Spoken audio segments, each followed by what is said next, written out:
esta charla. Bueno, esta es una actividad que promueve la Universidad de San Martín junto al municipio de San Martín Lee.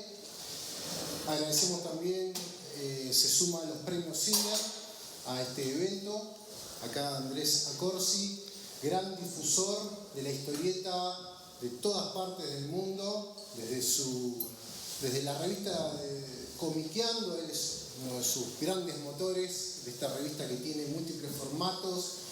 A lo largo de las épocas ha pasado de... Bueno, el papel siempre estuvo, ¿no, Andrés? El papel estuvo dos etapas largas, una entre el 94 y el 2001 y otra entre el 2005 y el 2011. Bien, pero siempre presente difundiendo la cultura de la historieta. Bueno, aquí, mi nombre es Leonardo Pogliari, yo trabajo para el municipio en el programa de lectura San Martín Lee. También desde este lugar difundimos la cultura de la historieta a través de talleres y de encuentros como estos. Y ahora, ¿no? Aquí tenemos la gran leyenda Horacio Altuna, el lujo.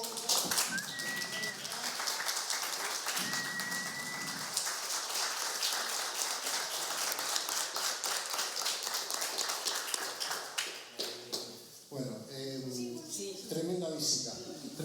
Bueno, todos lo conocemos de sus tiras diarias, Loco Chávez, luego en la revista El Péndulo y el Humor, Las Cortitas del Señor López, bueno, Charlie Moon, innumerables ficcionarios, Último Recreo, bueno, y sigue también como guionista, ¿no? Historias como Head Jazz, Her Story. Así que ha hecho de todo Horacio como autor integral también, ficcionario, en Time Out, y La Gran Chances, me voló la cabeza. En fin, Horacio Altuna. ¿Qué tal, Horacio? Bien. Un viajecito hasta acá. Sí, el tránsito está difícil. Bueno, gracias a todos por venir, que siempre me asombra un poquito porque hace 44 años que no vivo en Argentina, que vivo en España, pero es una manera de decir también porque siempre estoy en Argentina, nunca me terminé de ir y es una fantástico poder volver y encontrarme con gente que todavía recuerda lo que hago, lo que hice. Con respecto a eso, vos te fuiste en el 82. Sí. Venías trabajando en el Loco Chávez desde el 75 aproximadamente. Sí. Cuando te fuiste para España, ¿te llevaste al Loco? Sí, claro. El Loco lo llevé y terminó en el 87. Es decir, 5 años. Lo produjimos con Carlos, yo trabajando desde allá y los guiones, y enviando el material por correo. A lo mejor cada entrega eran 7 días o 8 o 10 para llegar y algunas se perdían. Pero bueno, sí, fueron 13 años con el Loco Chávez, después 10 años con el Nene Montanaro, otros 10 con Es lo que hay, y bueno, son casi dentro del diario más de 30 años dentro de Clarín. Y después, con Humor, también he publicado durante muchos años. Hay poca gente. Algunos seguramente, cuando yo empecé a dibujar, lejos no habían nacido. Yo empecé a dibujar profesionalmente hace 61 años. Es decir, el premio Revelación no me lo van a dar más. Hace 61 años que dibujo. Empezaste una de las primeras publicaciones, Super Volador, paradójicamente una historia de superhéroes por todo lo que fue después tu carrera. Sí, y nunca más hice superhéroes, desde entonces lo odié y nunca más hice superhéroes. No tengo nada en contra de los superhéroes, pero no es lo mío, no lo siento, y además ese trabajo lo hice para una editorial, obviamente que era una editorial infame funcionaba abajo de la cancha de Huracán, ¿no? Y era un ámbito... Muy turbio. Era un ámbito heavy. Ir de día era ya difícil.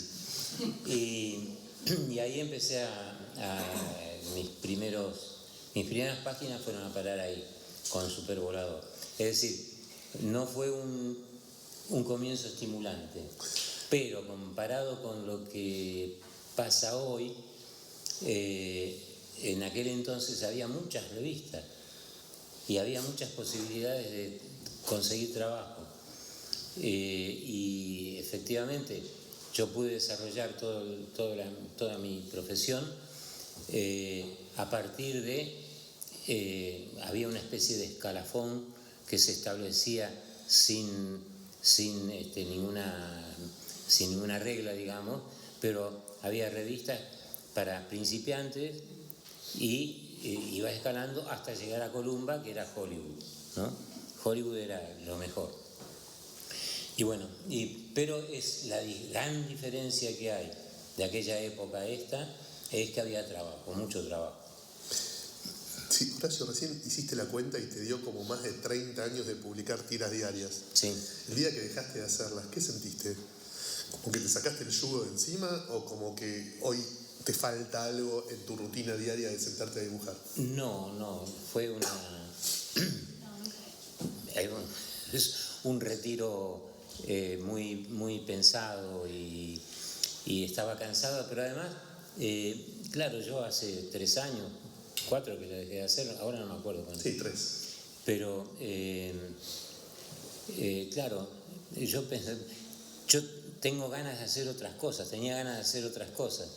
Y cuando era joven yo podía simultanear, ¿no? El Loco Chávez o el Nene Montanaro con otras historietas que podía llegar a realizar, pero la edad, la biología no miente y hay cosas que uno puede hacer de joven y otras cosas que de viejo cuestan más.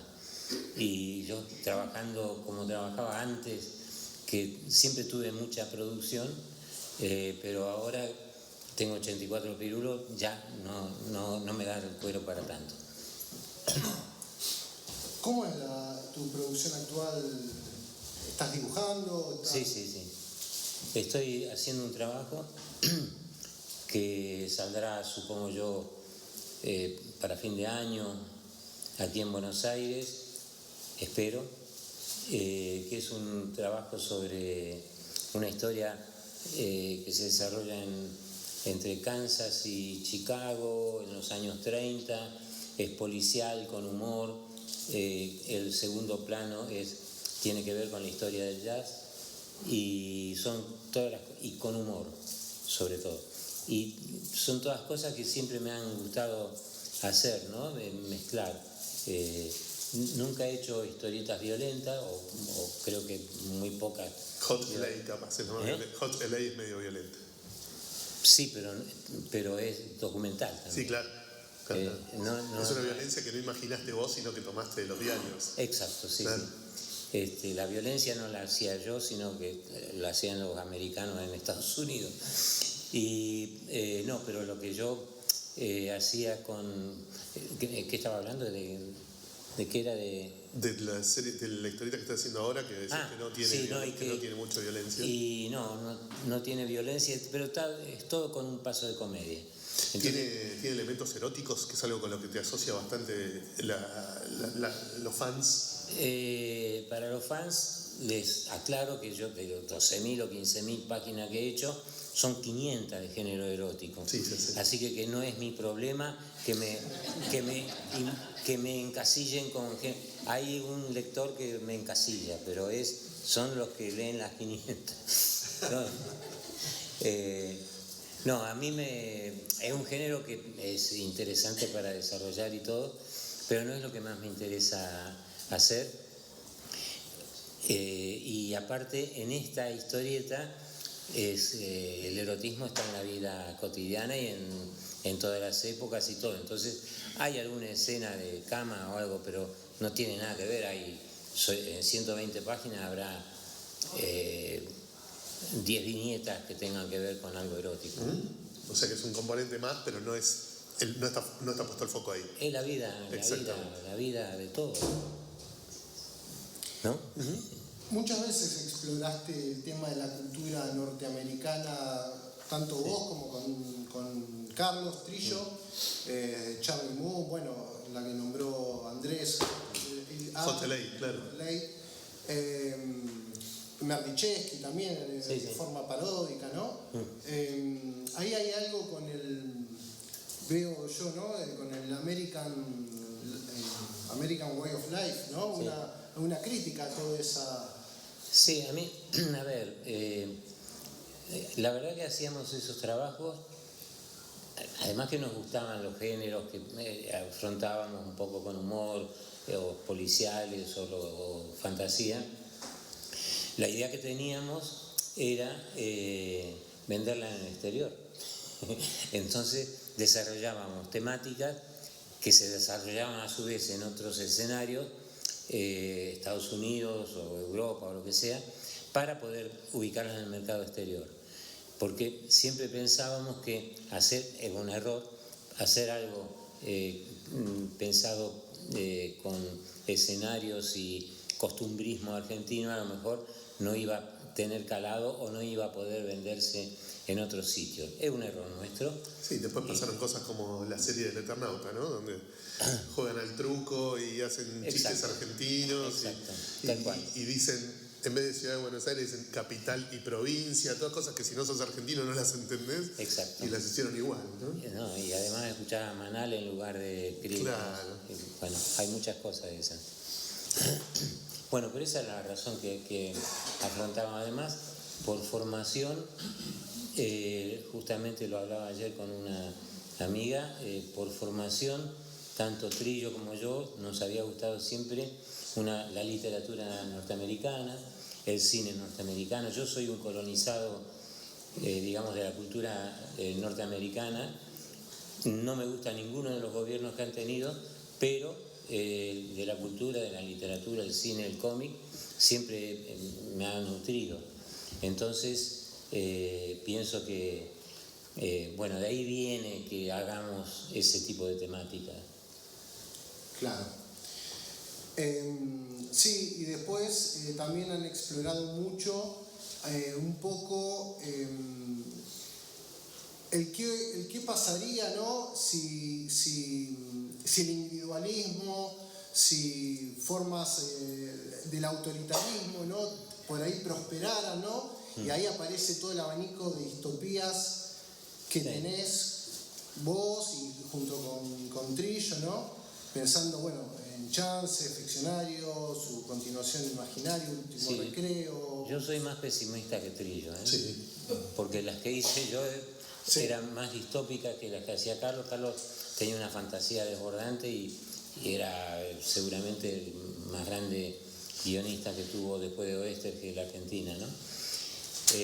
Pero a mí bueno, como tengo una pata ideologizada y además había todo ese material, yo lo hice después que me fui de Argentina. Yo me fui en el 82, es decir, había vivido toda la dictadura, tenía los fantasmas que todavía me rondaban en la cabeza. Entonces allá desarrollé historietas que yo aquí no hubiera podido desarrollar en su momento. Después ya con la democracia sí, pero ya vivía en España.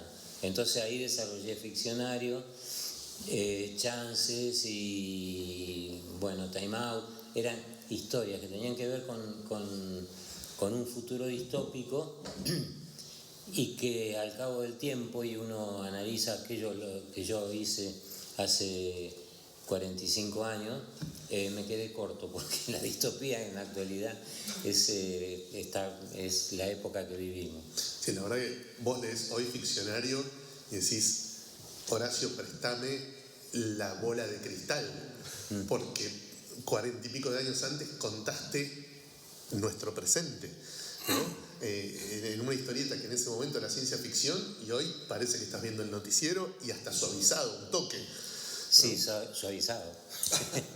Suavizado. Sí, es verdad, pero además hay una cosa que yo siempre digo, porque a mí la ciencia ficción, no, es decir, yo leí ciencia ficción cuando era más chico, pero después no me interesaba como forma narrativa para llevar a cabo por mí.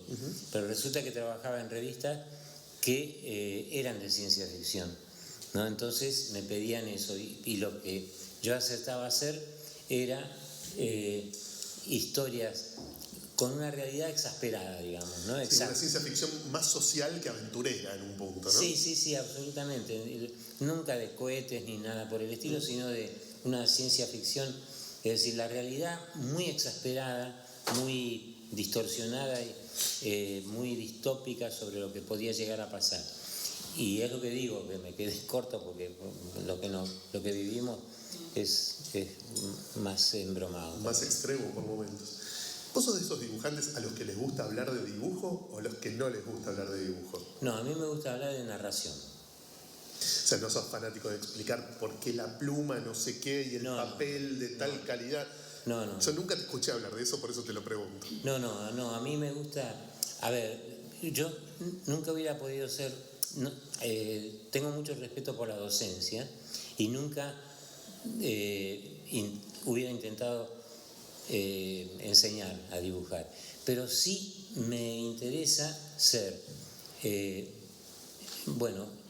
hablar sobre la narración, sobre algunos resortes de la narración y sobre todo ser motivacional, ¿no? Con respecto al dibujo, a la profesión, no porque haya un futuro fantástico en el dibujo, en la profesión, lo que sea, sino porque yo veo el dibujo, la historieta, la ilustración como un medio de expresión.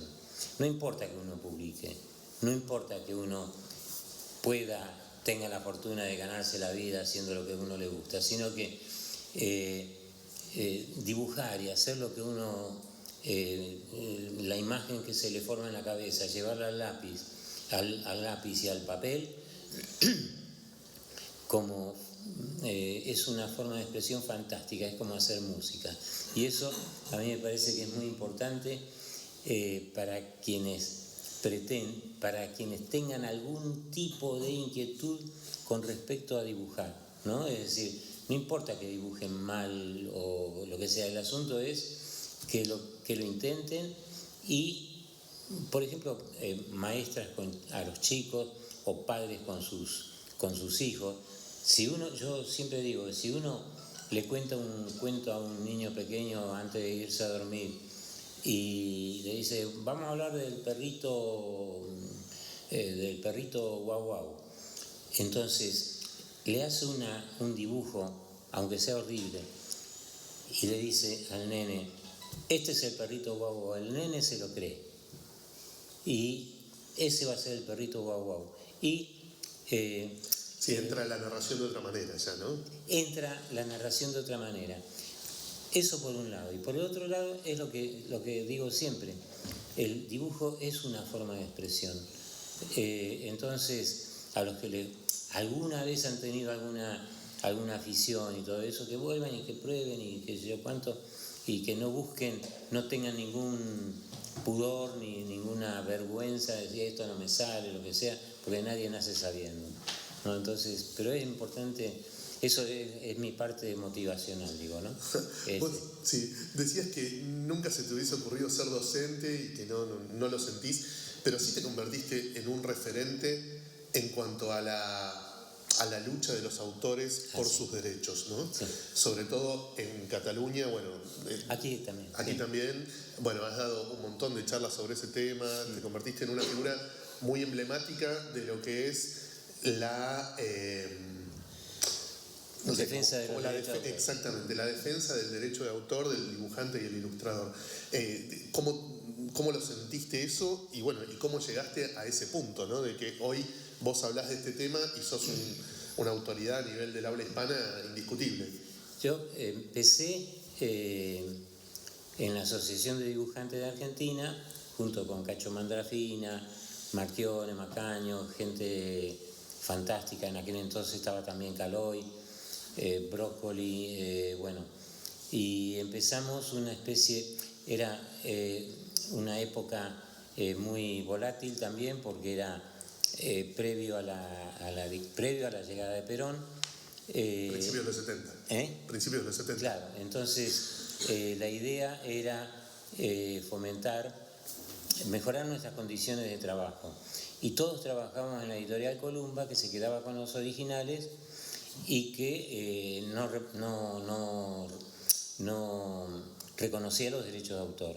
Entonces hicimos un planteo, hicimos toda una tarea de inclusive pedido de personería gremial en el Congreso para la Asociación de Dibujantes, ¿no? Cosa que fracasó por infinidad de razones, pero eso fue el principio de mi idea con respecto a los derechos de autor, al tal punto que yo planteé ese tipo de derechos a la editorial. Yo dije, bueno, me tienen que devolver los originales y reconocerme los derechos.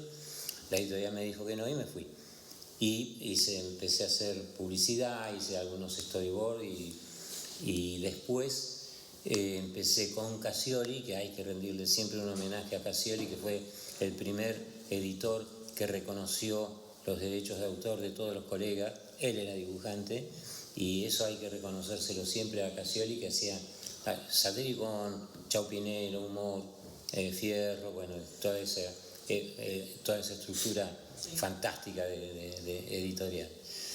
Y ahí empecé, el primer trabajo que me reconocieron los derechos de autor fue con Cassioli, en la revista Chau Pinelo, y era un guión de Jorge Ginsburg, me acuerdo.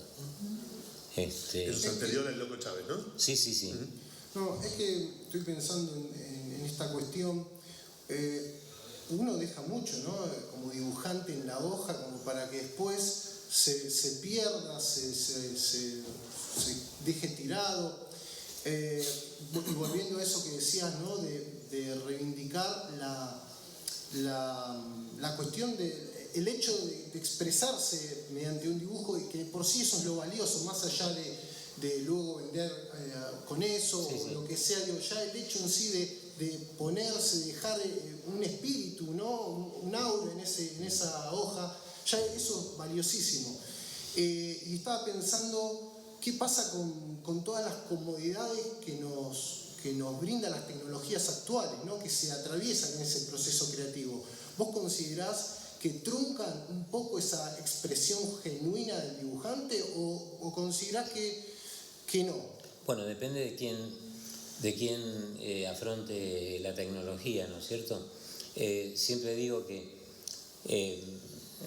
Internet, bueno, trabajar con un iPad, la parte tecnológica se aprende en 2 semanas o 6 meses, pero a dibujar te lleva toda la vida. Entonces, depende también cómo uno elabore el trabajo. Yo veo muchísimo material hecho con nuevas tecnologías, sobre todo con ordenadores, con el iPad, con distintas plataformas. Entonces, lo que primero se ve, para mí, que tengo una mirada que no es inocente al ver los trabajos de cualquier dibujante, lo que yo veo desde el principio en todo lo que se está produciendo en la actualidad es la cantidad enorme de dibujantes que dibujan igual. ¿Por qué? Porque tienen la tecnología que les facilita cosas, y la tecnología es un recipiente, ¿no? Cuando en realidad lo que tendría que ser una herramienta, ¿no? Eso es fundamental. Entonces yo estoy trabajando con un iPad, pero yo trabajo analógicamente, hago lápiz, tinta, escaneo, lo paso al iPad y ahí hago color. Yo siempre he sido muy malo haciendo color, pero el iPad me facilita las cosas, eso es la verdad. Y a muchos colegas también. Pero me refiero que la tecnología, si se usa como una herramienta, está bien. Si se usa como un fin, tiene patas cortas, ¿no? Bueno, seguramente hay mucha gente que está trabajando haciendo cómic o humor, o sea, con este tipo de tecnologías, pero yo no, qué sé yo, mis referencias y lo que yo puedo decir de lo que a mí me gusta no tiene nada que ver con ese tipo de producto. Lo mío es gustar de autores como Fontana Rosa o como Quino o como Sempé de Francia o como Piraro de Estados Unidos, bueno, ese tipo de autores. Pero esa es la gran diferencia entre, creo yo, ¿no? El uso de la tecnología y lo que no trunca, pero depende de cómo se use. Recién tirabas como una especie de análisis de tendencia, ¿no? De un montón de dibujantes que dibujan muy parecido, sí, porque recurren a las mismas herramientas y dejan que la herramienta reemplace en cierta manera la creatividad. Me da la sensación de que seguís bastante atento a lo que se está produciendo y te quería preguntar qué historietas estás leyendo o qué autores seguís leyendo.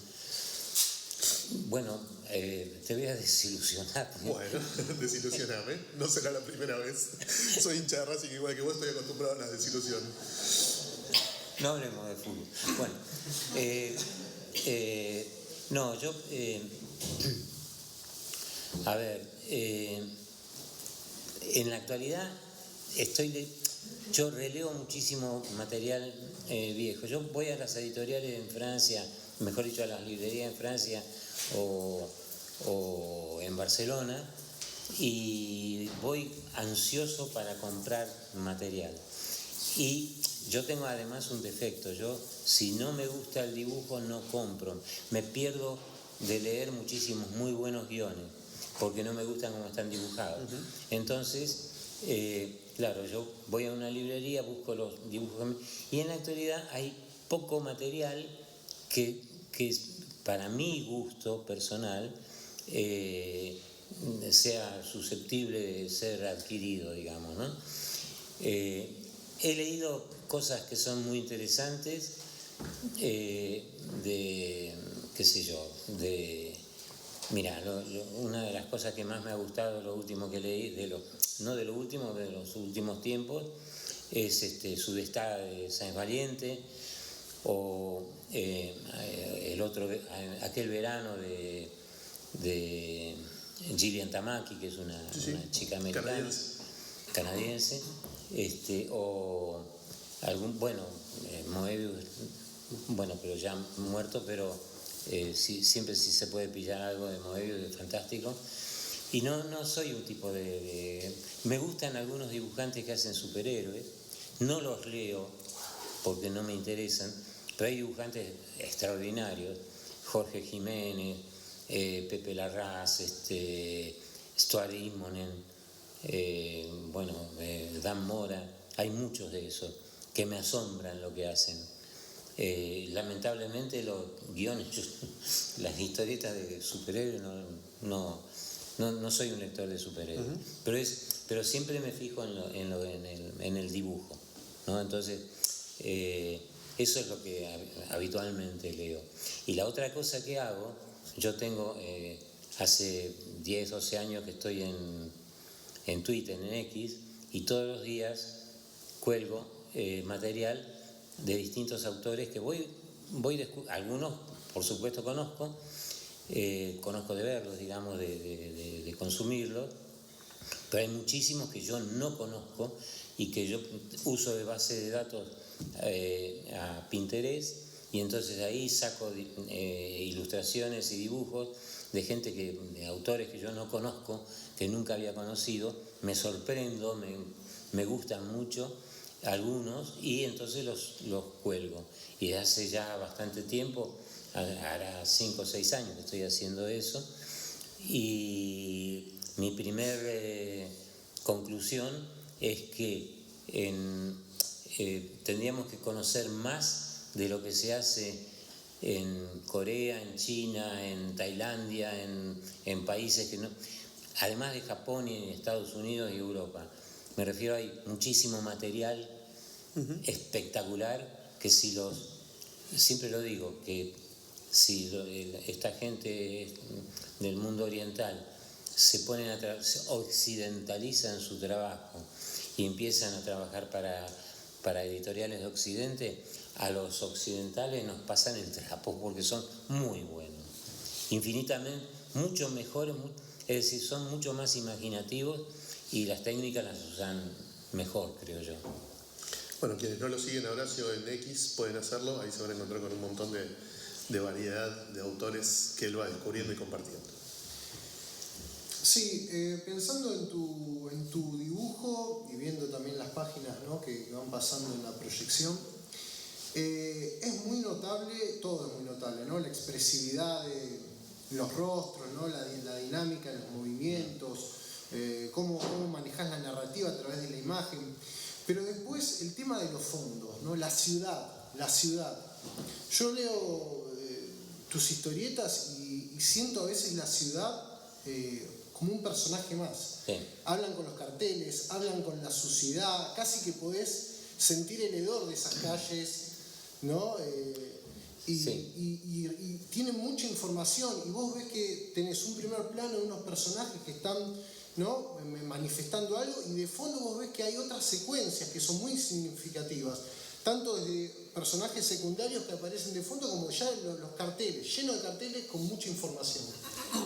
Vos, discúlpame, ¿pensás al fondo a la ciudad como un personaje? Digo... Sí, yo a ver, admiro y envidio un poquito, no una envidia malsana, una cosa que yo, es una envidia sana, ¿no? Hay cosas que yo me gustaría hacer y no me sale, es decir, me gustaría ser mucho más económico, mucho más económico, sintético, una línea mucho más limpia, pero no me sale. Me fascinan los dibujantes como Alex Todd o qué sé yo, que hacen un trabajo de simpleza, de simplificar, que a mí no me sale. Al contrario, yo lo que hago es cargar de información la viñeta, porque la idea que tengo es que el lector no se distrae, es decir, transmitir todo lo que yo imagino, ¿no? Para que el lector sepa muy bien en dónde están los personajes, y siempre el segundo plano tiene que acompañar la narración, para mi gusto, no digo que sea una fórmula, pero para mi gusto, para mi forma de ver la narración, a mí me parece que el segundo plano es fundamental porque ubica a los personajes y ubica al lector, forma parte completa la narración, digamos, ¿no es cierto? Entonces, eso sí, el segundo plano, sea ciudad o sea el interior de un hotel o de un bar o lo que sea, tiene que tener la importancia que yo no puedo prescindir de ella, pero envidio a los que pueden hacerlo. Yo tengo un montón de cosas para preguntarte, pero la gente que nos está viendo, escuchando, incluso en diferido, porque esto se va a subir después a YouTube y demás, me asesina si no te pregunto lo siguiente. ¿Por qué no hay reediciones del Loco Chávez? ¿Por qué el que quiere comprar el libro, una recopilación con las tiras, se tiene que ir a Italia? Explícame eso, por favor. Y en Italia no la compren, porque la recopilación que hicieron es horrible. Bueno, pero es la que hay. Como tu tira es lo que hay, bueno, es la que hay, es la que tenemos. Claro. Mira, en primer lugar, porque es muy difícil. Para mí hubiera sido imposible si un editor mañana me dice recopilamos todo el Loco Chávez y lo publicamos, tengo que recurrir a un amigo que vive en Río Gallegos, que es un médico que está haciendo un trabajo de recopilación de todo el Loco Chávez que yo no he podido hacer, porque yo he perdido muchas tiras, se han extraviado y se han mezclado y han sido, bueno, es un poco caótico digamos la conservación que yo he llevado a cabo de ese material. Del Nene Montanaro no, yo lo tengo más o menos controlado, pero del Loco Chávez, esa es la primera causa por la que no se ha publicado una recopilación. La segunda causa es que no ha habido hasta ahora ningún editor que me lo haya pedido, ¿no? Que eso es otra cosa. Bien, entonces está en el terreno de los editores la decisión de que esto suceda, porque hay una persona que se ocupó de juntar todo y lo tiene, de alguna manera lo tiene. Escucho ofertas. Bien, perfecto. Bien. Lo otro que te quería preguntar tiene que ver con algo que estábamos viendo recién en pantalla, no precisamente en este momento, pero probablemente va a suceder. ¿Qué es esa técnica que desarrollaste vos en un momento de hacer una especie de columna vertebral de la página con los globos de diálogo? Sí. Eso me parece un hallazgo narrativo increíble porque te permite laburar muchísimo las figuras, los fondos, y que el diálogo no se superponga ni le robe espacio al lucimiento, digamos, del dibujo, sino que se forme como en el medio de la página una especie de guía de lectura de qué cuadro va primero, qué cuadro va segundo, de manera absolutamente diáfana, pero conduciendo la mirada del lector a lo largo de la página, de izquierda a derecha y de arriba hacia abajo, de una manera que no lo había hecho nadie, me parece, hasta ese momento. Sí, además más o menos compuesta la página y todo eso. Bueno, ahora seguro vamos a ver alguna página que está así, esta justo es muda. Las de Chances, buscame, que eran a color y que se ve perfecto ahí lo que te estoy diciendo. O en Ficcionario también. En Ficcionario también. Sí. Bueno, hay... yo eso lo hice casi sin pensar, porque lo hice intuitivamente, ¿no? Yo quería hacer que el dibujo... Ahí mira, acá ya se ve, esto es el último recreo. Sí. ¿Ven? Los globos tienden a estar en el medio de la página, no están acá, están acá. Y te explican de una manera muy clara en qué orden tenés que seguir las viñetas, más allá de que algunas estén allá arriba, otras acá abajo, ¿no? No hace falta la flechita que queda tan fea, ¿no? Que es como decir, hola, no sé narrar, pero para que no te pierdas te pongo una flecha. ¿No? Como un recurso gráfico y narrativo súper interesante que no existía, me parece, antes de que vos lo desarrollaras. Además se ubican en lugares donde no interfiere. Donde no molesta el dibujo, claro, donde no te tapa el laburo demencial que tienen los fondos, es excelente. Bueno, ¿no? hay un libro de un analista, sí, de Thierry Groenstein, claro, que analiza por qué lo hice, ¿no? Y cuál es la técnica. Pero yo te creo más a vos que a Thierry Groenstein, por eso te No, es que yo leí a Thierry Groenstein explicando lo que yo hice y no lo entendí. Pasa. No, claro, porque es un analista, es un... Sí, es el que habla de la solidaridad icónica, claro. Está publicado en Argentina ese libro, ¿eh? Sí. ¿Alguien se acuerda cómo se llama ese libro en Argentina? Lo publicó Hotel de las Ideas. Es un semiótico. Tapa verde. Sí, Tapa verde. sí. Yo lo tengo. No sé qué, ¿Sistema de la historieta puede ser? ¿Sistema de la historieta? Sí. Bueno, es un libro muy interesante, pero escrito por alguien del palo académico, no académico como nosotros, académico de los otros académicos. Semiótico de eso. Claro, que lee la historieta de una manera muy como de estructura, más que de relato, pero sí, hace un análisis muy pormenorizado de esta forma de estructurar la página que inventó Horacio. Sí, y realmente yo la hice intuitivamente, buscando eso, que la página esté compuesta y que los globos no jodan el dibujo. Y punto. Me salió eso. No, es que tiene un gran efecto en la lectura. Sí, y después hay mucho material que se edita en Estados Unidos de superhéroes que tienen este tipo de... Pero ahora, en los últimos 20 años, cuando todos vos ellos me han copiado. Me han copiado y bueno, les he enseñado. ¿Cómo no? Me está viendo a ver si encontramos otro. Ahí eso. Ese es otro ejemplo muy claro, ¿no? De los globos en el medio, encolumnados. Bueno, pero si uno lee la explicación de Thierry Groenstein, realmente es compleja, ¿eh? Es muy... A ver, la semiótica tiene eso, ¿no? Si no pescás del tema, es medio complicado.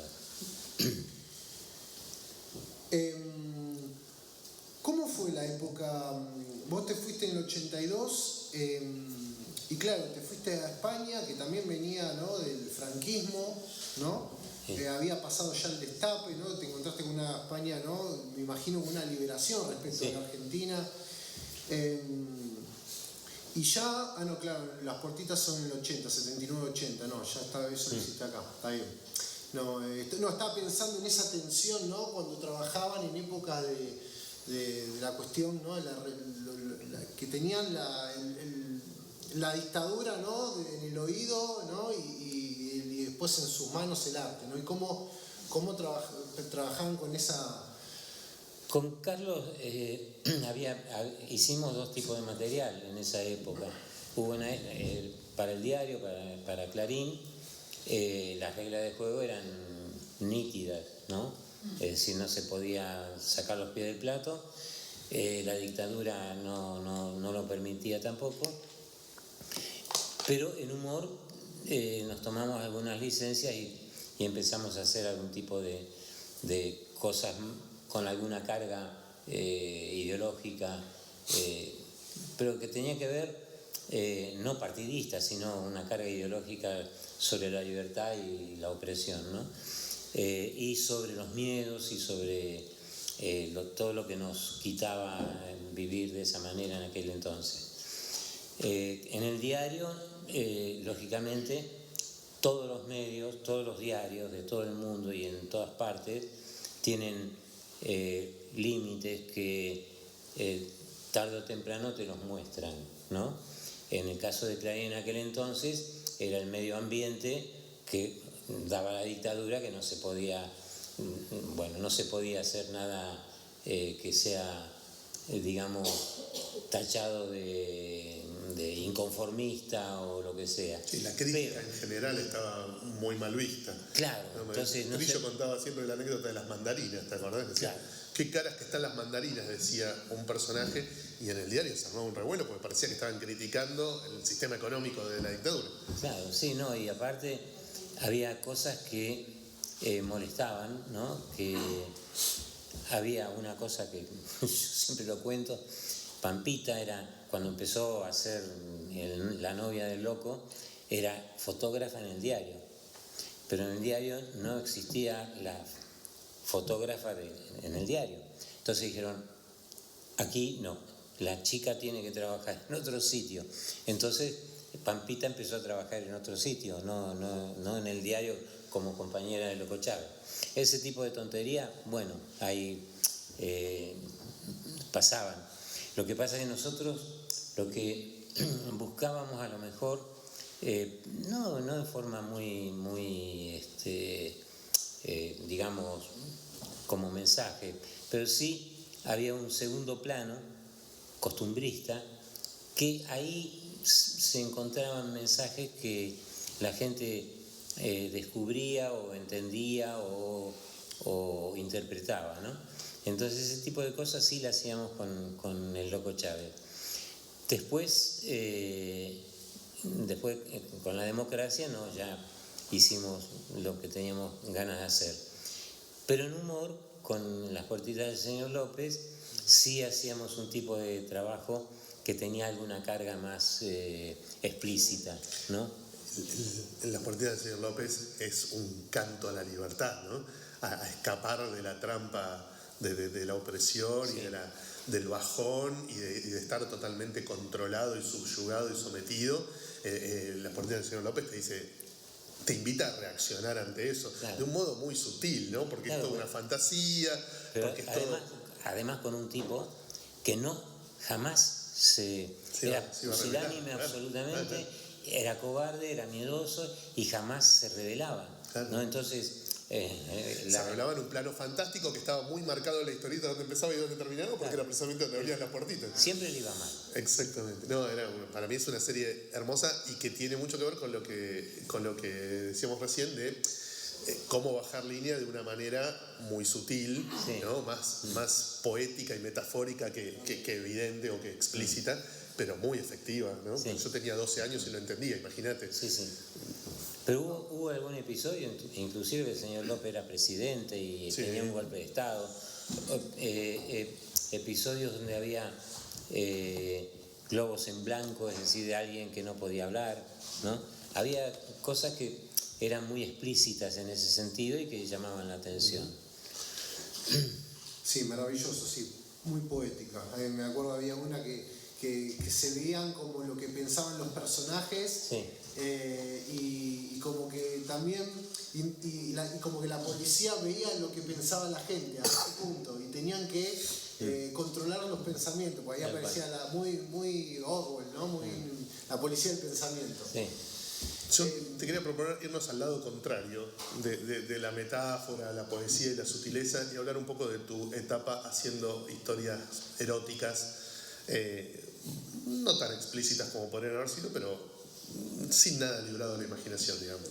¿Cómo fue toda esa etapa en la que viraste de esa historieta más, si se quiere, comprometida o más jugada, hacia una cosa más ligera, más de entretenimiento y con mucho énfasis en la temática sexual?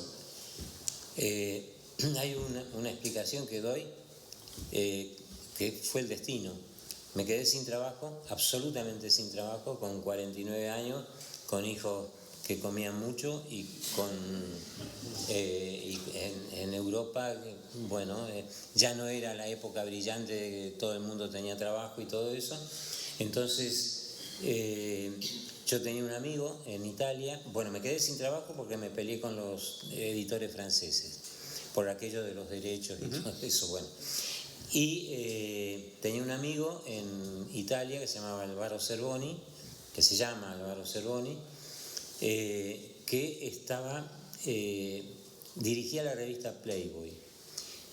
Y él me había siempre pedido que haga chicas, porque le gustaba cómo dibujaba a las chicas y que yo cuento, que hiciese pin-ups, ¿no? Entonces, cuando yo me quedé sin trabajo, lo llamé por teléfono y le dije, bueno, Álvaro, ayúdame porque estoy sin laburo, a ver si puedo hacer pin-up. Dice, ¿y si haces historietas? Él me dijo. Y le digo, bueno, fantástico. Entonces, fueron 4 páginas que hice, la temática era erótica, pero con humor, con un esquema de cazador-cazado, ¿no? El tipo del tramposo siempre pierde, el chanta, el que procede mal, siempre pierde, y además con un ida y vuelta muy cotidiano, ¿no? Que no tenía que ver con la revista Playboy que hacía con chicas maravillosas entre sábanas de seda y con las publicidades de coches de alta gama y perfume y todo eso. Yo hacía un humor de vida cotidiana, ¿no? Del Más chico, de clase media, claro. Claro, del chico que se enamora de la profe o de la vecina o del vecino, bueno, ese tipo de estructura. Y eso tuvo mucho éxito. Pero el primer trabajo que hice lo hice para Playboy de Italia y ese mismo trabajo lo vendí a Playboy de España. Y ahí se estableció una cadena bastante exitosa que me duró 7, 8 años, hasta que lo dejé de hacer porque me cansé. Y fue estuvo bien, me salvó, pero no fue una decisión mía. Si yo hubiera seguido trabajando con los franceses, nunca hubiera existido lo que hice eso para Playboy. Y me hubiera evitado, además de ganar bastante guita, porque me pagaban muy bien en todas las ediciones de Playboy. Eso fue para mí mi etapa más económicamente más redituable, porque yo lo vendía en 10, 12 países. Te conoció otro público también, ¿no? Me conoció otro público que por ahí no compraba las revistas de historieta apuntadas a un lector adulto, de pronto quizás sí compraba las revistas eróticas y descubría ahí tu material y decía, che, Altuna, mira qué bueno, vamos a comprar otra cosa de él, ¿no? Además estuve en la educación sentimental de muchísimos adolescentes, ¿no? Muchísimos adolescentes. A mí hay muchachos que vienen ahora, me dicen, mi padre tenía, yo le sacaba la revista que las tenía escondidas, bueno, esa es la historia. Yo le robaba la humor a mi papá para leer las revistas del señor López, claro. Y no, pero la de Playboy también. No, eso ya era grande. Había la de Playboy ya era grande. Había una edición de Las Cortitas que venía con un póster de Sí. ¿Te acordás? El primer libro de La Urraca. Sí, totalmente. Bueno, Vamos con... ¿Está ahí? Pele. Vamos a pasar a las preguntas, ¿sí? Porque no, así ya estamos. Sí, quienes quieran participar pueden levantar la mano. ¿Quién vamos por ahí primero? Se escucha, ¿eh? Sí.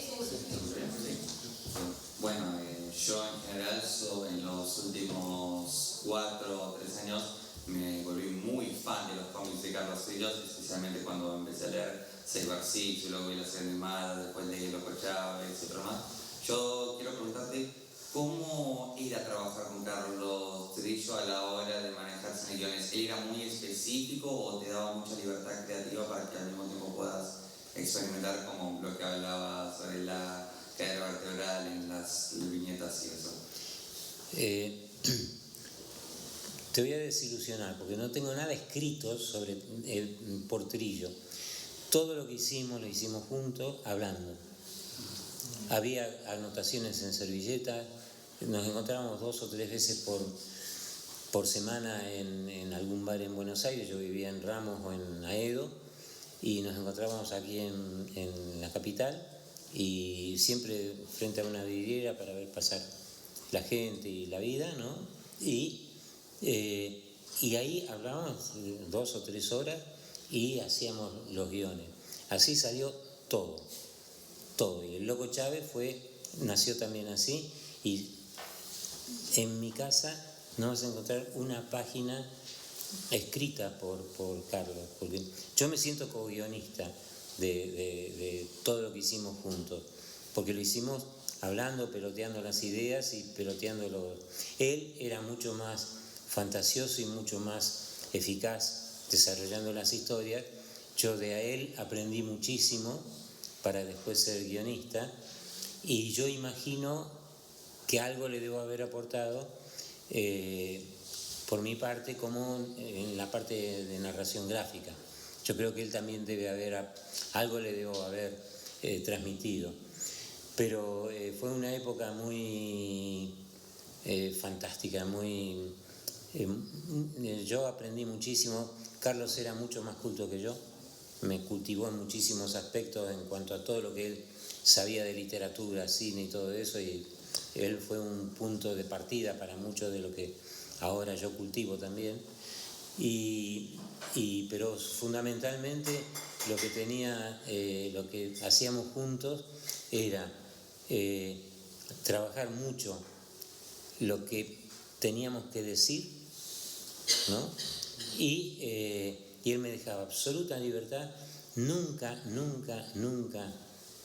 tuve una marcación de decir exterior noche, viste que como en los guiones, exterior noche se ve tal cosa, enfoque desde arriba. No, eso no existía. Nunca. Entonces, la pauta de cuántos cuadros por página, nada. Nada, absolutamente. Eso me daba absolutamente libertad. Y esa es una forma de trabajo que yo después llevé a cabo con Jorge González, ¿no? En donde hay 2 libros que hicimos juntos, nos juntábamos, hacíamos una especie de escaleta muy hablada de qué iba a aparecer en cada página.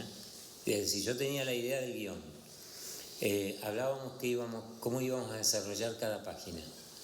Él tomaba algunas anotaciones y sabía exactamente qué tenía que narrar en cada página. Él la dibujaba y yo al final ponía el texto, es decir, él trabajaba con absoluta libertad y yo después no cometía ninguna redundancia, porque si lo estaba bien narrado y estaba bien explicitado con las imágenes lo que había que contar, no tenía necesidad de escribir nada sobre eso. Entonces hablaba de otras cosas, ¿no? Entonces esa es una manera de trabajar los guiones que tenía con él. Lo hice con Jorge González en Hey Jazz y en Hard Story. En Hard Story. Hola, ¿qué tal? Buenas tardes. Hola. Una pregunta, ya que está la Patricia de López. ¿Vio la película y le gustó?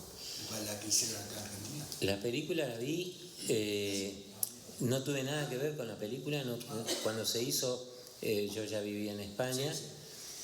La vi, me pareció decorosa, para la época en que se hizo y todo, y tuvo éxito. Creo que inclusive tuvo premios en el exterior. No me gustó para nada el final feliz, porque el señor López no puede tener un final feliz, porque es un tipo cobarde, pusilánime, que es incapaz de modificar su realidad, que no se subleva ante la injusticia ni nada por el estilo, le va bien, es una mierda. Bueno, ese es el final de la película esa. Pero más allá de la película, para la época era decorosa. Trabajaba Katia Aleman, Grandinetti, Lorenzo Quintero. Dolina hacía de Dios. Sí. Hola. Gracias. Sí, un poco que nos cuente la experiencia tuya con Oester, el de guionista. Brevemente, hiciste Raúl de Bengala, un montón de tiempo con Oester de guionista. Y el storyboard de Gringo Viejo, ¿eso se publicaría en algún momento? ¿Queda como storyboard? Eso, bueno, es la de... La primera era... Oester. Oester. Yo tengo dos relatos sobre Oesterheld. Yo lo conocí personalmente a Oesterheld. Él estaba buscando un dibujante para hacer La Guerra de los Antartes, que después hizo Gustavo Trigo. Él andaba buscando dibujante y me llamó para que hiciera algo. Yo hice una muestra, lo vi a él, no fue muy simpático conmigo, le dijo que no me gustaba. Él me dijo que no le gustaba mi laburo, que me faltaba, que yo cuánto, tenía absoluta razón. Pero la idea que, bueno, salí un poco cabreado porque decía que tipo antipático, que bueno, no me gustó el trato. Pero tenía toda la razón, porque la verdad que Gustavo Trigo después lo hizo muy bien. Y después, en Columba, yo hice muchos guiones, bueno, unos cuantos guiones de Kabul de Bengala, que eran guión de él. Nunca lo vi en esa época. Fue una época casi poco tiempo después desapareció, ¿no? Entonces nunca lo vi, nunca lo alcancé a ver. Ya estaba semiclandestino en esa época y creo honestamente que de toda la inmensa obra que hizo Oesterheld, toda fantástica, toda memorable y seguramente lo mejor que se ha hecho en historieta argentina, creo que lo que menos bien le salió es el Kabul de Bengala, porque a mí no me gustaba. Bueno, no me gustaba, nunca me gustó, nunca, creo que debe ser de lo peor que hizo Y quedaba lo de Gringo Viejo. Quedaba lo de Gringo Viejo. Y lo de Gringo Viejo.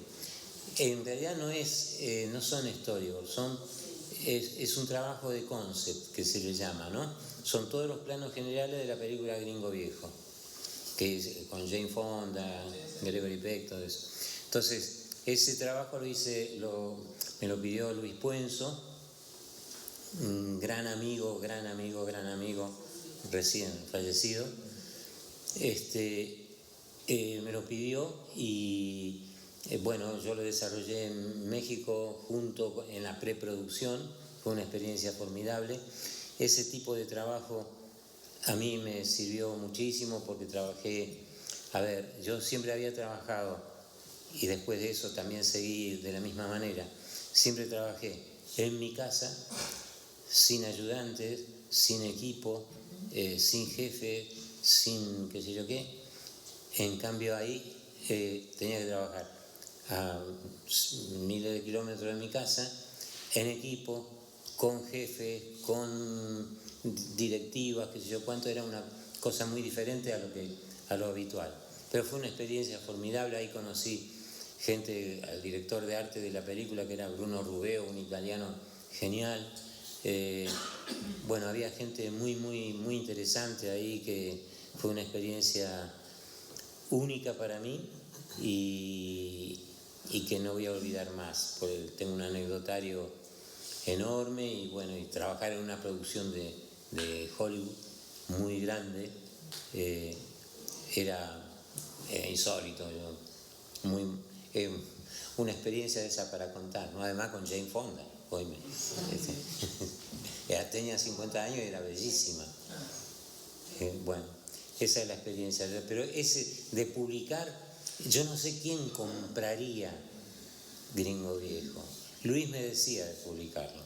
Los hijos, Nico, Lucía, todos me lo decían los otros días que estuve con ellos, me decían de publicar, pero ¿quién compra eso? ¿Qué editor? No, a ver, yo creo que puede haber algún puñado de seguidores, pero ¿qué editor te lo edita? ¿No? Ese es el problema. Hola, buenas tardes. No, porque no es conocido, ¿no? Buenas tardes, mi nombre es Cristian. No, primero un comentario que quería hacer con respecto a las ediciones de Loco Chávez. Sí. Siempre recuerdo en el 2004 que Clarín sacó una colección muy recordada de compilación de diferentes historietas. Sí. Justo ahí está. Un horror lo que hicieron con Loco Chávez en ese libro. Claro, sí. Un espanto. Por lo menos una forma de tener Esa es más digna. Sí, es anterior.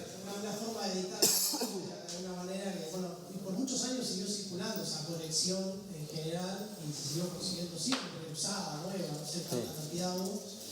Y no, quería comentar eso. Y la pregunta es, ¿cuánto tiempo lleva llevar a cabo la historieta desde el momento que se pone el lápiz en la hoja blanca? Y depende de la inspiración, depende lo que uno tenga que contar ahí. Y, por ejemplo, lo que estoy haciendo ahora me cuesta mucho trabajo, además porque ya no tengo la velocidad mental y las condiciones que tenía hace 30 años, pero lo que sí pienso, ¿no? Yo cada página de las que estoy haciendo en la actualidad, cuando yo hago un trabajo muy de autor, yo lo trabajo mucho y boceto y doy vueltas. No es lo primero que boceto lo que después paso a tinta y todo, sino que es un proceso. Entonces doy muchas vueltas en cada página y no te sabría decir cuánto me puede llevar, pero lo que sí te digo con seguridad es que ahora me lleva más tiempo que hace 30 años. Eso es así. ¿Pero se trabaja por capas cuando se hace historieta? Cuando trabajo con el iPad, sí. Perdón, por ejemplo, se hacen todos los dibujos primero, después se hace el color, después se hace el coloreado. No, primero hago el lápiz, después paso a tinta y después ahora en el iPad, escaneo, lo transporto al iPad y ahí hago el color. Antes hacía el blanco y negro, en forma analógica y todo con témpera. Ese era el trabajo. Siempre íbamos por proceso, primero todo lo que es dibujo, después todo lo que Claro. es color. Yo cuando era chico me acuerdo que hacía historietas y para una página tardaba un montón. Nunca fui bueno para dibujar, pero porque yo hacía todo en cada cuadro. Entonces, todo, No, claro. interminable. O sea, Juan Jiménez, por ejemplo, hacía todo el Metabarón, todas las historietas, ¿no? Primero hacía todo el storyboard, después hacía todo el lápiz, de las 60 páginas, 64 páginas o lo que sea. Después hacía toda la tinta y después hacía todo el color. Eso para mí era aburridísimo de hacer, ¿no? Porque a mí me gusta, página por página. Pero Juan lo hacía así y mirá, era el mejor después de Moebius. Juan era el mejor en eso. Bien, ¿alguna pregunta más? Por aquí, por allá. ¿A usted le gustó? A ver. El color. ¿A usted? A mí el color me gusta en los demás.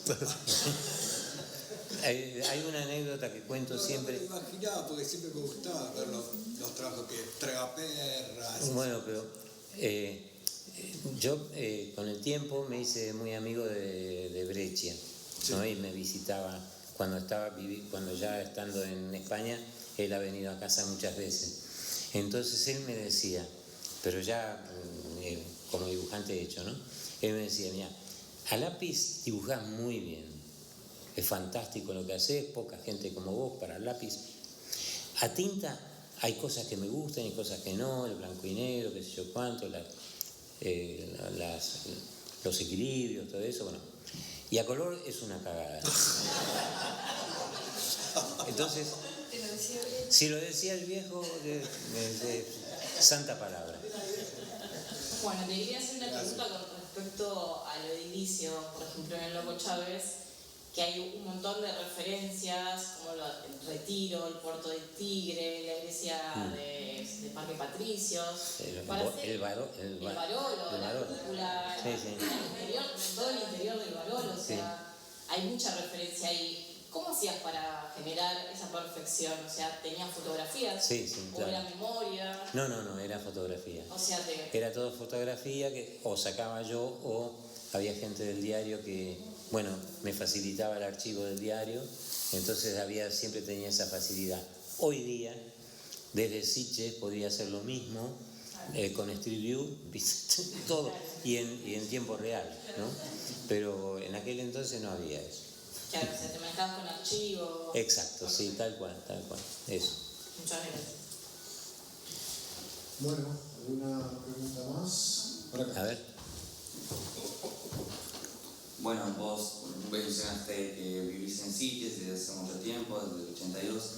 Yo muchas veces escucho que Sitges es como la capital mundial de la fantasía para el Festival de Cine de Sitges, las reconstrucciones arquitectónicas. Bueno, Barcelona, Cataluña es considerada una de las capitales de los dragones y muchas otras cosas más.